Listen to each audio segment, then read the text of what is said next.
This is a video on how to take care of your betta. Bettas are just a type of fish that really don't get along with each other or other types of fish.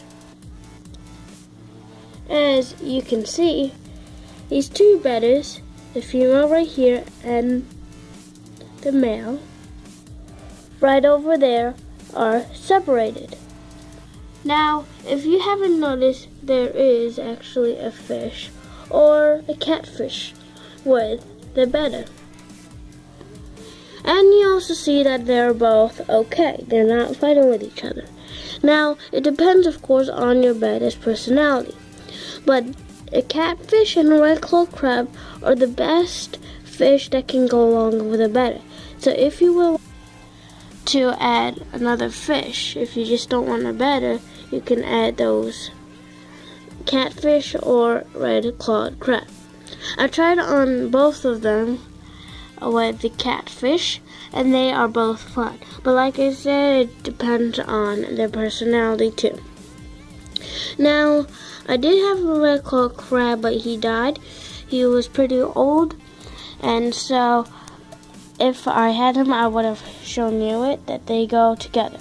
So, although if you have a red-clawed crab and you want to add it to your betta, or if you want to get one, that one is pretty, it could be a little bit on the 50-50 because the crab could pinch, but that doesn't mean the betta will get hurt. Bettas quickly learn what they're not really supposed to go near. So the crab that I used to have, the betta did not go near it. So let's get to the tank wise. So a betta can go in any size tank pretty much. It has to, though, it can't be smaller than it can't really swim in. So it has to be a good size so the betta can swim in. And for the decoration, the betta's decoration doesn't need to be heavy. As you can see, I have a couple decorations on the ground and gravel. But if you do want to have heavy decoration, it is best to have kind of room so the betta can swim in. As you could see, I have a filter.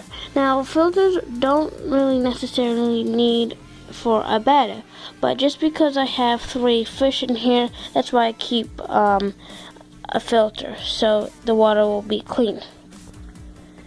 Although you can clean, if you don't want to get a filter, you would have to clean the tank once a week, because the bettas do get very dirty sometimes, and sometimes they get diseases very quickly around their fins. It turns white, and sometimes they lose the fin and they die. So the heating problem, bettas are fine with temperature. They can manage their own temperature, so you really don't need a heater. If you would like, you could have a heater, but I don't really think that's really necessary. So the food issue. So bettas are kind of pretty picky eaters, as if you couldn't tell that I have several different kind of food. But I also have I used to have a lot of bettas. So anyway, bettas are pretty picky, so there's different kinds of food that you may want to try. There's betta flakes, betta pellets, different size and different color. If you just gotten a betta and you don't know what to feed, it is best to try different varieties of food so that you would know which one the betta likes. Now, if you're wondering what the catfish or red-clawed crab eats, this food is the best. Bottom feeders, it's these big pellets that just sink to the bottom and the fish eat them. There is also bloodworms that you can feed to your catfish or red-clawed crab, but I will suggest feeding them bottom feeders because a lot of those fish like them. The catfish and the red-clawed crab like them.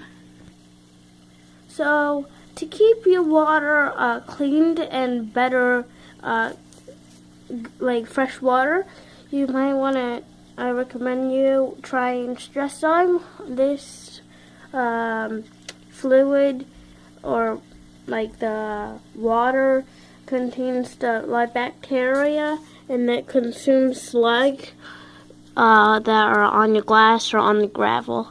And I use this stress slime for all my tanks, because I have big ones and small ones. Yeah, so stress slime is a very good thing to have, and you want to pour it in weekly. So thank you for watching this video. I hope you enjoyed this video on how to take care of your betta.